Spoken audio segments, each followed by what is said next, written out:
Hi అండి అందరికి. ఇది వచ్చేసి ఈవినింగ్ మినీ వ్లాగ్ అండి. ఈవినింగ్ అయితే మా పిల్లలైతే బీట్రూట్ జ్యూస్ అయితే అడిగారు. ఇంకా నార్మల్‌గా నేను బీట్రూట్ అండ్ షుగర్ అయితే వేశాను. మనమైతే కావాలి అంటే ఏబీసీ జ్యూస్ అంటారు కదండీ! యాపిల్, బీట్రూట్, క్యారెట్ అయితే వేసుకోవచ్చు. హెల్త్‌కి అయితే చాలా మంచిది. ఎర్లీ మార్నింగ్ తాగితే. మా పిల్లలైతే ఈవినింగ్ అడిగారు. అందుకనేసి ఈవినింగ్ అయితే ఇంకా చేసేసి ఇలాగ చెరొక అదే గ్లాస్‌లో వేసిచ్చాను. నేనైతే టేస్ట్ చూద్దామనేసి ఇంకా టేస్ట్ చూస్తున్నాను. నాకు అస్సలు ఇష్టం ఉండదు. మా పిల్లల కోసం అనేసి క్యారెట్, బీట్రూట్ జ్యూస్ అంటే క్యారెట్ జ్యూస్ తాగుతాను. బీట్రూట్ ఎందుకో ఇష్టం ఉండదు.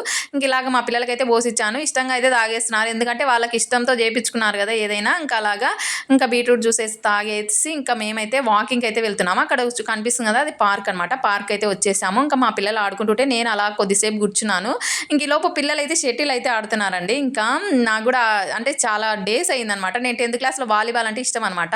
ఇంకా షటిల్ అయితే పిల్లలు ఆడుతుంటే నేను కూడా ఆడుకున్నాను. ఇంకా రిటర్న్ వచ్చే దారిలో ఆంటీ అయితే నాకు పువ్వులు అయితే ఇచ్చింది. అంటే నేను ఎప్పుడో ఒకసారి బయటికి వెళ్తాను కదా, ఎప్పుడు అడుగుతుంటారు ఎందుకు రావు అనేసి. అంటే బాగా ఇష్టం అనమాట. నేను అక్కడ వెళ్తుంటాను కదా వాకింగ్కి అలాగా బాగా పలకరిస్తారనమాట. ఇంక ఇదే ఫ్రెండ్స్ ఇవాళ వీడియో నచ్చితే ఒక చిన్న లైక్ ఇవ్వండి.